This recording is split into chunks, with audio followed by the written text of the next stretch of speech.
Morning, welcome back. Every time I wear this shirt, you guys think the tag is on the outside. You think I would have posted this video if my tag was on the outside of my shirt? This shirt's just quirky, okay? So you know that saying, what happens in Vegas should stay in Vegas? I'd say it also applies to most things that occur online. We wouldn't show up to our 9-to-5s cosplaying as an anime character with all our interests on full display. The silence that happens when referencing internet jargon to non-degenerates is more embarrassing than making eye contact with someone through a stall. Once you put yourself out there on the World Wide Web, it is the equivalent of parading yourself to everyone in the town square, trying your best to entertain. Us content creators are really just clowns at heart. As a guy with a face on YouTube, weird to say, but there is a difference. Something happened between two popular creators on the platform that's quite concerning. As a guy with an anxious personality that assumes the worst about everything, I'm scared. I don't know what was that, guys, and I didn't do that. I'm scared. And as a guy that spends a lot of time browsing on the internet, I like to have things optimized and efficient so I can make the most out of my day. It never occurred to me how much a web browser can improve your online experience, especially in this day and age with our non-existent attention spans and squirrel-like dispositions. I tend to handle like 10 different things at once during a regular workday, trying my best to be a productive robot that's not about to have a mental breakdown. Opera has essential features built right into the browser so you can do all your work in one place, like an ad blocker for smoother browsing, a free VPN, socials like WhatsApp, and even a music player. Just casually browsing using Opera is faster, safer, and smarter than default browsers. No one will be stealing your data. Not on my watch, said Opera. Probably. If you're like me and you have a socially unacceptable amount of tabs open at one time, you can use Tab Islands, which isn't a hotel resort. The intuitive tab navigation system gives you so many options to organize and simplify all your tabs. Put all your work things in one place and your online shopping in another group so you can stay focused. The browser is super smooth and even looks cool when using it, with clean and simple animations happening when clicking around. It just adds that little extra detail to the entire user experience. Not to mention Aria, Opera's native browser AI. Since it's actively connected to the web, Aria provides real-time information to any questions you might have. Need something translated, explained, or a suggestion? Just highlight the sentence, and your online browsing assistant, Aria, will do the rest. If you're ready to try out a new way to browse the internet, use my link down below to download Opera today. Thanks to Opera for sponsoring today's video. The YouTuber SSSniperWolf has been on the platform for about 10 years and has built up an empire on the internet, with her daily videos getting millions of views, and in real life, with all the little mansions and cars she's been able to afford because of her following. For the majority of the video, I'm gonna call her Leah, which is her real name, because SSSniperWolf has one too many S's for me to say without going insane. Leah's well known for her reaction videos, specifically to TikTok compilations, as you can see from a quick snapshot of her channel. You might already be able to predict what one of her videos will be like. They wanted a remodel, so she takes off the mirror in the bathroom and then finds this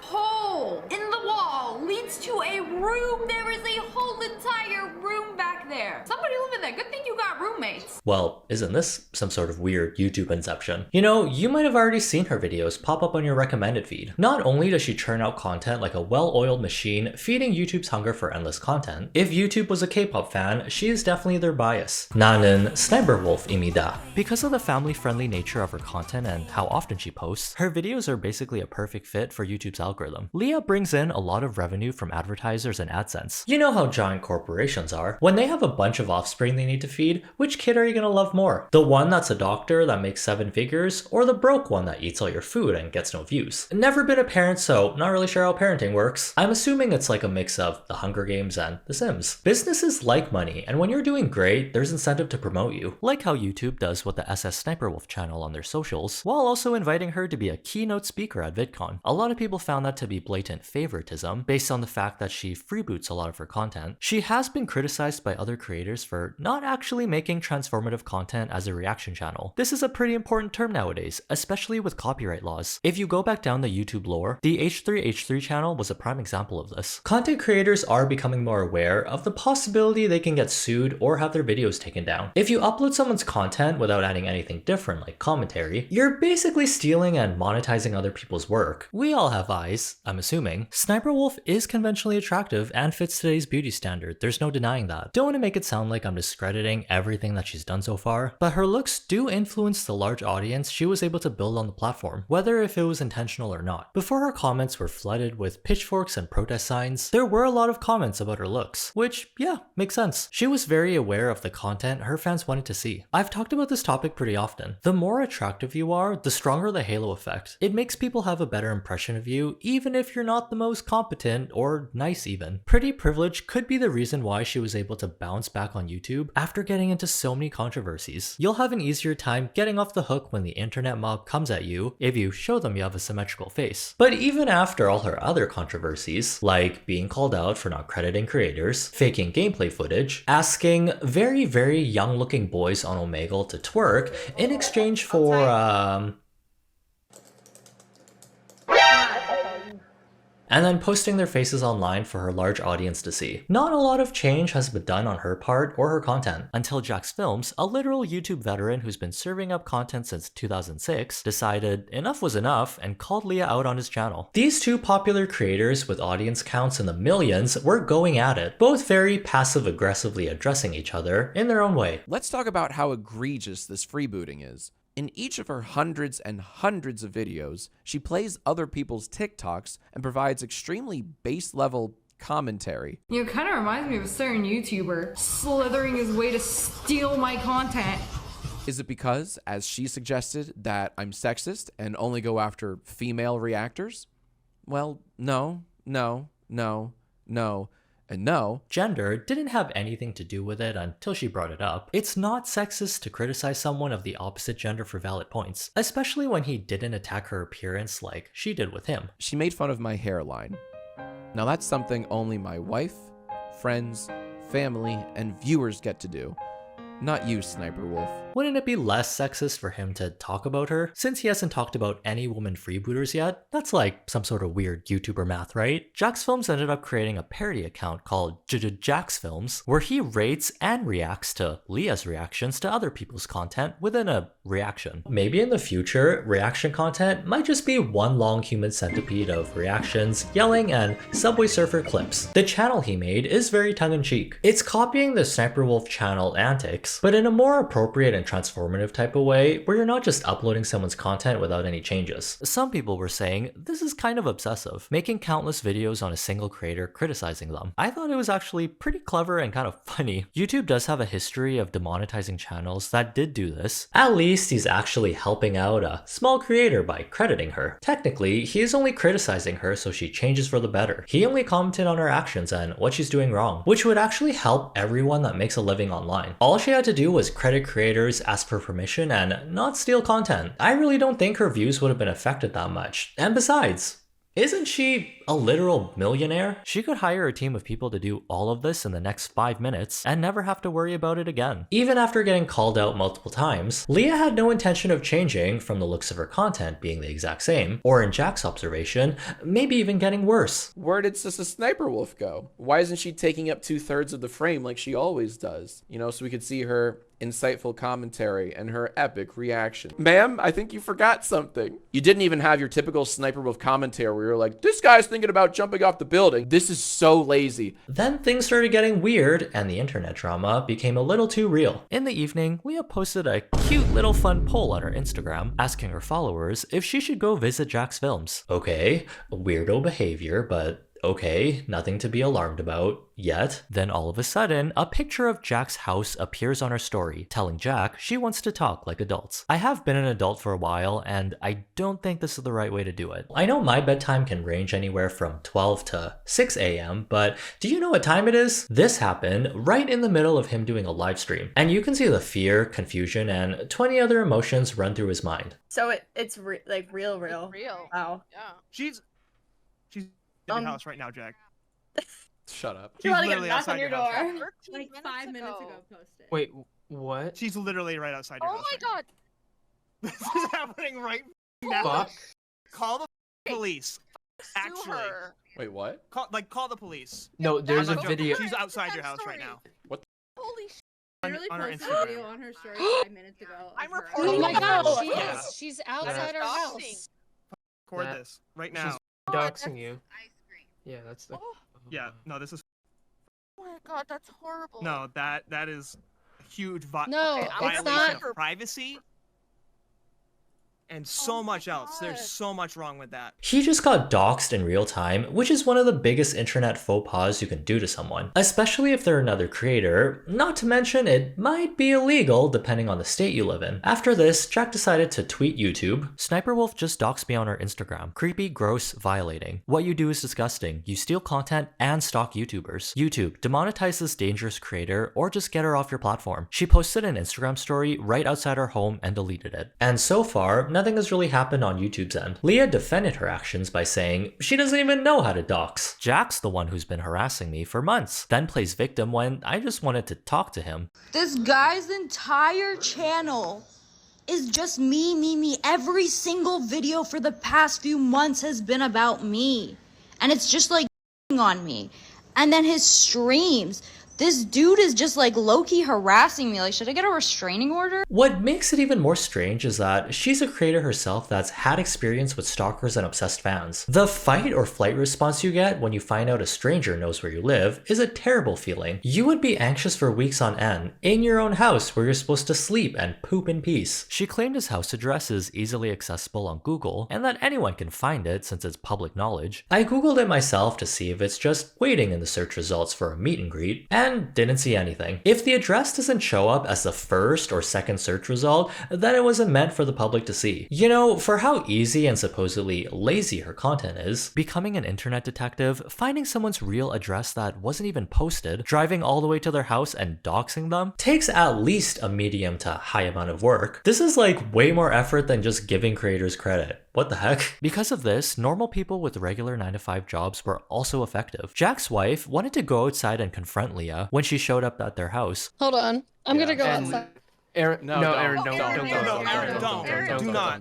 please don't. And who knows how that could have ended. You can't be a girl's girl if you end up doxing another woman. That's probably like in the top 3 things you shouldn't do. Leah and her sister didn't think anything bad would happen since they had no ill intentions according to them. That's why they posted this picture shortly after. This isn't just a silly quirky exchange anymore. It's definitely crossed over into weirdo and potentially dangerous behavior. This could have all been handled in private, maybe in the DMs or like a business email. Most people's first instinct during internet beef probably wouldn't be to show up at someone's house unannounced, especially if you haven't met them yet. Did she at least bring him some wine? You can't go to someone's house empty-handed. When you're an online personality with an audience, there are some unspoken rules that are sort of like internet etiquette. Between content creators, even if you have issues with someone, you never bring the online stuff to real life, especially when involving regular people that have nothing to do with it. Where are the manners nowadays? Afterwards, Jack did post his response to all of this. In my 17 years on YouTube, I've never once had someone come to my home and vaguely threaten me. SniperWolf needs to be deplatformed. This is irresponsible at best and flat out dangerous at worst. YouTube needs to step in and take action. If this goes unpunished, then it sets a terrifying precedent that you can dox and stalk your critics so long as you have a big YouTube audience. I think if Leah really wanted to, she could have left this whole situation alone and it would have blown over eventually. Look at her channel, she's already so established. She's got that loyal fan base that would still watch her content no matter what happened. As of now, she's still posting her daily uploads as if the whole internet just happened to forget what she did. Did they though? Cause these comments are fresh and holding pitchforks. I mean, sure, we've destroyed our attention spans with short form content, but we can still be invested in something for more than a week. YouTube also tweeted some pretty tone-deaf takes in the midst of this, kind of like that person that shows up in a good mood to a party, except everything's on fire and everyone is in the middle of a fight. This also started a really important conversation about fandom culture. Even if Leah truly didn't have bad intentions when she doxed someone, the actions of your fans will always be unpredictable, which is the scariest thing. Are they gonna show up and egg your house, key your car, potentially do something worse? It only takes one crazy fan out of her audience of 34.2 million. Parasocial relationships are on the rise, and some fans are willing to do whatever they can to get their favorite creator's attention. So far, Leah hasn't said anything along the lines of, "Please do not go to Jack's house and harass him. I do not condone stalking behavior." From our audience's perspective, based on what she's done in the past 2 weeks, they could see this whole thing as a little push to maybe pay Jack's Films a visit at his house. If nothing happens and there's no consequences to this type of action, is the precedent gonna be set where fan wars are gonna happen in real life? Because this is what I'm picturing right now. You're fighting with a 13-year-old. And you're out here? Yes. You're fighting with a 13-year-old. You're pathetic. Pathetic? You're the one that was shaking. There's an anime movie called Perfect Blue that was made in 1997 about an idol from a girl group that gets stalked by an obsessive fan. It's actually uncanny how similar it is to our world now. Social media and having access to a famous person's life, it's making celebrity worship 5 times as potent. Any one of your fans can become way too intense and attached in a short period of time. The first time I watched this movie was actually this year. After becoming someone with an audience, it resonated with me so much, especially with how insane fan culture has become. Perfect Blue came out in the 90s and basically predicted everything. Quality of life tip: do not start this movie at 2 a.m. as a nice way to relax before bed. You won't be able to sleep until the sun comes up, or if you sleep with the lights all on. The idol's obsessive fan has a completely different image of her in his head. How she's a perfect, innocent young girl that needs someone to protect her. So much so that he would even commit a crime for her. Well, yes, I mean slay, figuratively and literally, but she didn't ask you to do that. I saw a comment that said idol fans are sometimes unexpectedly good looking, or they will look like this. Hey, not sure if we're at that type of relationship where I call you my fans. No judgment on you fanboys and fangirls if you do look like this. I respect you all equally, no matter your appearance. Actually, saying this with peace and love, but maybe get a haircut and take a shower, cause I am concerned for you. There's been one too many times where a fan or stranger shows up to a famous person's house unannounced. Sometimes it's harmless where they just want to take a picture and have a handshake. Like this mom that took her kid to a YouTuber's house for a picture. Hey guys. I'm sorry. I'm assuming you guys watch videos? Yes, we're just big fans. We just wanted to say hi. That's all. Yeah. I'm just filming a video right now. What? Like, I'd be more than down to take pictures like right after this. Seriously? Yeah, literally Hello. just like 45 minutes. Ma'am, this ain't a zoo. Other times, it can be dangerous, like when a fan went to a famous YouTube couple's house with the intention to hurt the guy in the relationship. In the heat of the moment, anything can happen. People don't know the extent of how far their influence over their audience will go, especially with doxing, which can lead to swatting, which is even worse. This video was kind of hard to make since there were updates almost every other day. As of now, YouTube has demonetized Leah's channel as a temporary form of punishment. I believe it's only demonetized for 2 weeks, and she posted an apology on Twitter shortly afterwards. I wonder if YouTube's actions had anything to do with this. And not to be a grammar police, but she couldn't even bother to spell Jack's Film's name right. One of the worst things that can happen to you if you're a content creator is getting your channel deleted. The second worst thing is probably demonetization. But in SSSniperWolf's case, it almost seems like not even a slap on the wrist, but more of a gentle tap. YouTube tried their best to take a neutral stance, but one party did clearly do something way worse than the other one. So far, that's the most up-to-date information we have, and we're just gonna have to see what happens in the future. So far, the public opinion is saying that SSniperWolf is in the wrong. She shouldn't have doxed Jack's Films whether she meant to or not. It's already done. Will we get a ukulele apology this time? We already crossed that off our bingo card this year, so hopefully it's like an a cappella cover or something. Hey, we still got 2 months left. Anything can happen, just like how the YouTube algorithm be doing whatever. Did you enjoy this little piece of content I made? Take a second and give this video a like. It's free, and it'll have you going from this to something better. Probably. Your engagement lets YouTube know to send my videos to your recommended the next time I post. Have a good day, try not to be dumb, and see you in the next one.